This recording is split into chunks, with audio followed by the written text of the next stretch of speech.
Welcome to CSS Breakdown, book by book, season 09, episode 04. In this episode, we're cracking open chapter 4 of Norman Lowe's Mastering Modern World History to explore a critical question. How did the world navigate the precarious path between two devastating wars, a period often characterized by a fragile peace that ultimately crumbled? This stretch from 1919 to 1933, it often feels like just a bridge between the massive conflicts, doesn't it? But it was anything but stable. Not at all. It's a fascinating time, really, full of these complex attempts at peace, but also deep economic turmoil, constantly shifting alliances. Right. So our mission today is to really unpack the key events and maybe the underlying trends that shaped these turbulent years. And our source for this deep dive, as you said, is Chapter 4 of Norman Lowe's Mastering Modern World History. It gives us a remarkably clear, structured view of international relations during this crucial interwar period. And why is it particularly useful, do you think? Well, it's insightful because it helps us understand not just what happened, but maybe more importantly, why those initial hopes for peace, the ones that emerged right after the Great War, why they ultimately faltered and, well, paved the way for another global conflict. Okay, so to really dig into this, our source, Lowe, neatly divides this complex era into three distinct phases. These lead right up to that fateful moment in January 1933 when Adolf Hitler came to power in Germany. Where do we kick off? We begin with Phase 1, 1919 to 1923. And this was definitely a troubled aftermath. This period was just dominated by the raw, unresolved issues lingering from the First World War peace settlement. Like what specifically? Think about it. Both Turkey and Italy were deeply dissatisfied. Turkey was basically ready to defy the settlement outright. Italy, soon under Mussolini, showed its resentment by seizing Fiume that was meant for Yugoslavia. And then later, you have the Corfu incident. Italian forces shelled and occupied the Greek island. Not exactly peaceful resolutions. No. And on top of that, there was that persistent German reparations problem. That must have created immense friction, right? Right. Oh, absolutely. Huge friction. The question of whether Germany could realistically pay that staggering sum, $6,600 million, created a major rift between Britain and France. How so? Different perspectives. Totally different. France desperately wanted a weak Germany. They insisted on those massive payments, partly to keep Germany economically crippled and prevent future aggression. Britain, on the other hand, sort of realized that a completely ruined Germany wouldn't be a good trading partner. Ah, economic interests. Exactly. They wanted Germany to recover enough to buy British exports. Lloyd George tried to bridge this gap at the Genoa Conference in 1922, but it completely failed. And then things got really heated, didn't they, with the Ruhr? Yes, here's where it gets really volatile. Yeah. In 1923, Germany struggled to pay, so French troops marched in and occupied the Ruhr, Germany's industrial heartland. It wasn't just an occupation. They were trying to seize goods directly. Did it work? Not at all. Instead of generating revenue, it triggered catastrophic hyperinflation in Germany.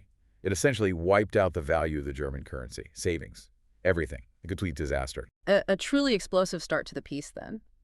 What about the other major players during this chaotic period? Well, you had the United States. They were largely embracing political isolation, refused to join the League of Nations, but still wielded enormous economic influence. How? Through debts. Precisely. They insisted on full repayment of European war debts, which became a major point of contention. And then there was Russia, now the Soviet Union under Bolshevik rule. Western countries viewed them with intense suspicion. Many had even intervened against the Bolsheviks in the Russian Civil War. So tension all around. Pretty much. And don't forget the new successor states, Yugoslavia, Czechoslovakia, Austria, Hungary, Poland, all formed after the war, all grappling with their own serious internal divisions, economic weaknesses. It has added another layer of complexity to international relations. So a really rocky start, to say the least. But then it seemed like things began to improve for a while, didn't they? There was a shift. They certainly did, yes, at least on the surface. Phase 2, running from 1924 to 1929, brought a distinct glimmer of hope. It's often called the Locarno honeymoon. What caused that shift? Partly, it was down to new political leadership across Europe. You had figures like Harriet and Briand in France, Trisman in Germany, MacDonald in Britain, leaders who seemed genuinely committed to improving relations. And what were the concrete steps? Well, their first major step was the Dawes Plan in 1924. This was worked out with crucial American help, actually. It eased the German reparations situation, made the annual payments more affordable, and provided substantial U.S. loan 800 million gold marks. And that helped with the Ruhr situation. Critically, yes. This led to the French withdrawing their troops from the Ruhr. so that immediate crisis was diffused. Okay, what else contributed to this more optimistic period? Locarno, you mentioned. The Locarno Treaties in 1925 are arguably the biggest breakthrough. These agreements saw Germany, France, and Belgium mutually guaranteeing their shared frontiers. Britain and Italy acted as guarantors. Sounds significant. It was. Germany also signed arbitration agreements with Poland and Czechoslovakia. Though, importantly, there were no guarantees on those eastern frontiers. That's a key point Lowe makes. Ah, okay, so a potential weakness even then. Exactly. But at the time, it sparked widespread enthusiasm. That's where the Locarno honeymoon nickname comes from. Germany even joined the League of Nations in 1926. But, later historians, looking back, often view this period as largely an illusion, precisely because of that glaring omission of Eastern guarantees. It left a fundamental vulnerability unaddressed. Right, and wasn't there also a big international pact against war around then? Indeed, the Kellogg-Briand Pact of 1928, signed by a remarkable 65 nations, all grandly renouncing war as an instrument of national policy. 65 nations, that sounds impressive. It does, but this raises the question. Why was it ultimately considered, completely useless? Okay, why? The answer is its critical flaw. It lacked any mention of sanctions or enforcement mechanisms. If a country broke the pact, there were no consequences outlined. So just words? Pretty much. Japan, for instance, was a signatory, but that didn't stop them invading Manchuria just 3 years later. And finally, you had the Young Plan in 1929. This further reduced German reparations, down from $6,600 million to $2,000 million, to be paid over 59 years. Which was basically the Allies admitting their initial demands were too high. In essence, yes. It was a clear admission that the original figures were unrealistic. It really does sound like a lot of progress was made in that second phase. Things were looking up. But we know how this story ends. What went wrong? How did it all unravel? And that brings us to Phase 3, 1930 to 1933, the rapid descent back into crisis. This period saw international relations just deteriorate swiftly, and was largely fueled by profound economic difficulties. The Great Depression. Exactly. The Wall Street crash in October 1929 spiraled into the worldwide Great Depression. It caused mass unemployment everywhere, but especially in Germany, over 6 million unemployed by 1932. This economic devastation became a significant, tragic factor, enabling Hitler's rise to power. And it wasn't just Germany, right? This had global ripple effects. Absolutely.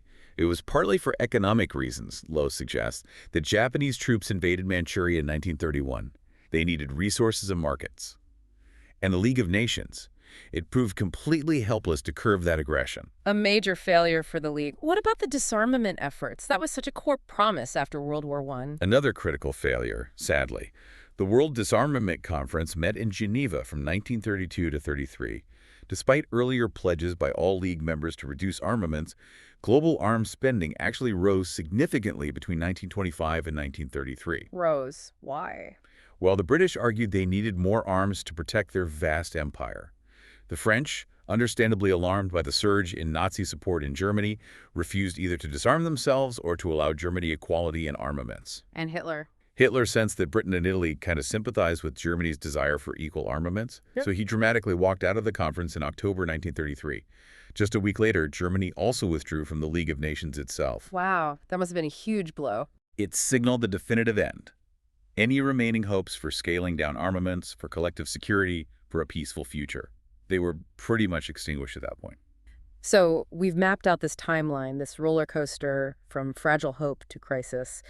But how did these huge global forces play out for the individual nations? They were all scrambling to find their footing, weren't they? Let's take a closer look at some of the major players and their specific struggles. Good idea. We can start with France. Their primary foreign policy concern, from 1919 right through to 33, was quite simply preventing another German invasion. That drove everything. How did they try to achieve that? They pursued a multi-pronged approach. Initially, strategy one was keep Germany weak, insist on that harsh peace settlement army limits, demilitarized Rhineland, demanding those massive reparations to keep Germany economically crippled. But as we saw, that didn't really work out as planned. No, it ultimately backfired.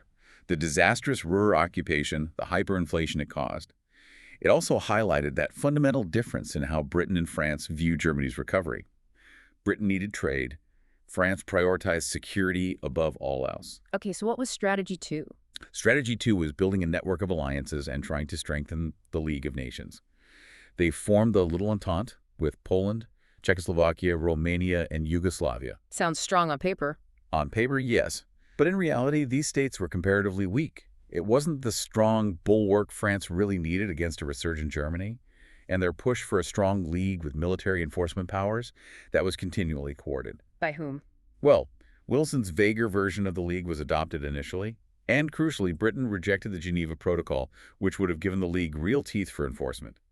So expecting security from the league proved, well, futile. But then during the Briand era, you mentioned that shift towards reconciliation with Germany. Strategy 3. Exactly. Under leaders like Harriet, and particularly Aristide Briand, France genuinely began to cooperate with Gustav Stresemann, Germany's foreign minister. This led to those undeniable successes we talked about: Dawes Plan, Locarno, Kellogg-Briand, Young Plan, reparations cancellation. So real progress. Real progress. Although it's interesting, the historian A.J.P. Taylor suggested this reconciliation was perhaps more between the leaders themselves than deeply felt between the nations. Nationalist feelings still ran strong. And Stresemann had his own agenda too. Apparently so. Lowe points out he secretly aimed to revise Versailles and, crucially, the Polish frontier. And then, tragically, Stresemann died relatively young, the Depression hit, the Nazis rose, and France was pushed back towards a tougher, more defensive stance. So blocking the Austro-German Customs Union, the disarmament conference collapse. Yes, all of Briand's painstaking work was essentially undone, a real tragedy of that period. Let's shift our focus eastward now. What about the Soviet Union? Their relationships must have been complex during this period. They were initially quite isolated, weren't they? They certainly were. Right after the Bolshevik Revolution in 1917, relations with the West were openly hostile. The Bolsheviks, through the Comintern, were actively trying to spark global communist revolutions. Which obviously didn't endear them to capitalist countries. Not surprisingly, no. It led to Western intervention in the Russian Civil War and Russia being excluded from the Versailles Conference. But by the mid-1920s, with those interventions having failed and communist revolutions sputtering out elsewhere, a more pragmatic Lenin started seeking peaceful coexistence and, importantly, trade with capitalist states. And their relationship with Britain seemed particularly up and down. Definitely hot and cold relationship, as Lowe puts it. Lloyd George signed a trade treaty in 21. MacDonald's Labour government gave full diplomatic recognition in 24. But then things worsened significantly under the Conservatives, the Arcos raid in 27, breaking off relations. A real roller coaster. It was. Improved again under Labour in 29. Then the national government canceled the trade agreement in 32. This led to that odd Metropolitan Vickers incident with British engineers arrested in Moscow. But Stalin, getting nervous about Hitler by then, eventually released them in 33 to try and mend fences with Britain. Fascinating. But I understand the USSR and Germany had a surprisingly close relationship for much of this time, a fierce friendship. Yes, that's a striking aspect. Relations with Germany were far more consistent and, in many ways, quite friendly, almost paradoxically so. They signed a trade treaty in 21, then the crucial Rapallo Treaty in 22. What did Rapallo involve?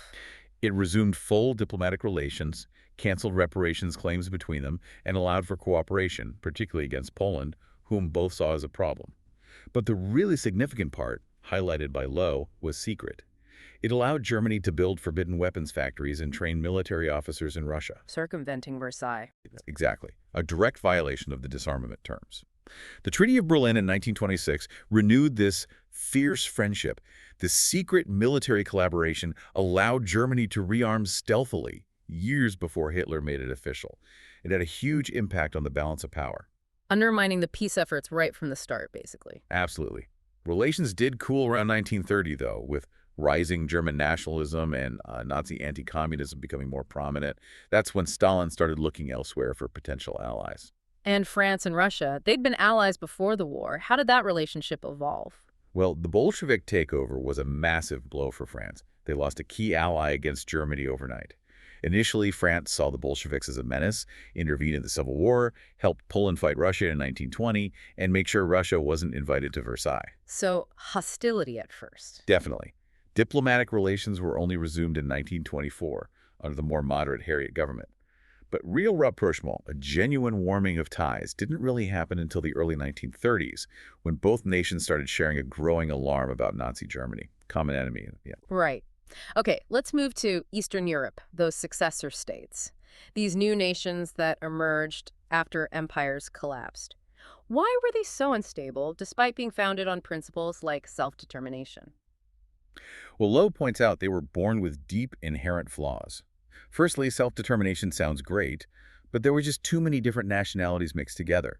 You couldn't give everyone their own state, so you ended up with significant minorities under governments they saw as foreign. Recipe for tension. Exactly. Secondly, while they all started with democratic constitutions, only Czechoslovakia really made democracy stick for any length of time. The others pretty quickly fell under authoritarian rule, dictatorships, military coups, and thirdly, they all suffered severe economic problems, made worse by the Depression, plus internal rivalries and constant border disputes. Austria and Hungary, having lost the war, particularly resented their huge territorial losses. So just a cauldron of instability. Can you give us a quick snapshot of how these problems played out in a couple of specific countries? Sure, take Yugoslavia. It was dominated by Serbs, which led to constant friction with the Croats, who wanted their own republic. King Alexander declared himself dictator to try and hold it together, but he was assassinated in 34, economically hammered by the Depression. And despite being in the Little Entente, they were deeply suspicious of Italy. Disappointed by France, they eventually started looking towards Nazi Germany for trade and protection. And Austria, you mentioned them earlier. Austria, yes. Lowe calls it a head without a body. A small country with this massive capital, Vienna, but it had lost almost all its industry to Czechoslovakia and Poland. Immediate economic problems, reliant on League loans. Most Austrians actually wanted Anschluss union with Germany, but the treaties forbade it. And politically unstable, too. It's extremely. Violent clashes between left-wing Social Democrats and right-wing Christian socials, both with private armies. France, pulling funds from the Creditanstalt Bank in 31, nearly caused its collapse, showing just how fragile they were. Chancellor Dollfuss tried to impose order, banned the Austrian Nazis, but was assassinated by them in a coup attempt in 34. Just constant turmoil. It really paints a picture of deep fragility across the continent. And hovering over all this, you had the USA, politically isolated but economically powerful. How did that dynamic play out? It's that core paradox again. Politically, yes, Republican governments from 21 to 33 pursued isolation, rejected the League, tried to avoid European political tangles. Lowe suggests the League's failure was partly because the U.S. wasn't involved. But economically? Economically, their influence was undeniable and arguably destabilizing. They insisted on full repayment of war debts from the Allies.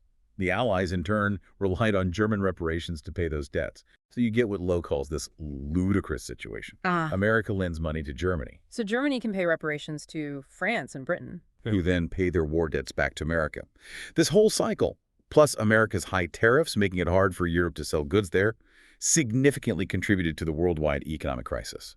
So their political isolation was completely separate from their deep economic entanglement. Exactly. They mostly steered clear of political commitments like Locarno, though they did engage occasionally the Washington conferences on naval issues with Japan, the Kellogg-Briand Pact. But their isolation became absolute with the Manchuria crisis in 1931. What happened then? President Hoover condemned Japan's invasion, but he absolutely refused to join any economic sanctions or take any action that might risk war. This left the League totally powerless and starkly showed America's determination not to get drawn into overseas conflicts, no matter the aggression. Okay, so bringing this all together, looking back at this whole period, 1919 to 1933, it's just so clear that the peace wasn't just fragile. It was built on foundations that were constantly shifting, often contradictory. Precisely. The attempts to improve relations, the League, Locarno, the economic plans, they were sincere efforts, no doubt. But they were just so vulnerable to those underlying issues. The unresolved grievances from Versailles, persistent national self-interest, that devastating global economic crisis, and of course the rise of aggressive expansionist regimes that knew exactly how to exploit those weaknesses. And that Locarno spirit just couldn't survive the economic crash. It proved to be an illusion, really. It depended so heavily on economic prosperity. When that vanished, all the old hostilities, the suspicions, they just resurfaced with a vengeance. Authoritarian regimes gained power, regimes prepared to risk aggression, ultimately leading the world down that path towards another war, the very thing everyone wanted to avoid. It's such a stark reminder of how interconnected everything was even then, and just how quickly things can unravel when the foundations crack. It really is. And maybe this raises an important question for us, even today. What truly makes a peace robust and lasting? Is it primarily about economic stability, shared values? Or is it an unwavering commitment to collective security, even when that demands real sacrifice? How quickly can a world that seems stable begin to unravel when those foundations start to crack?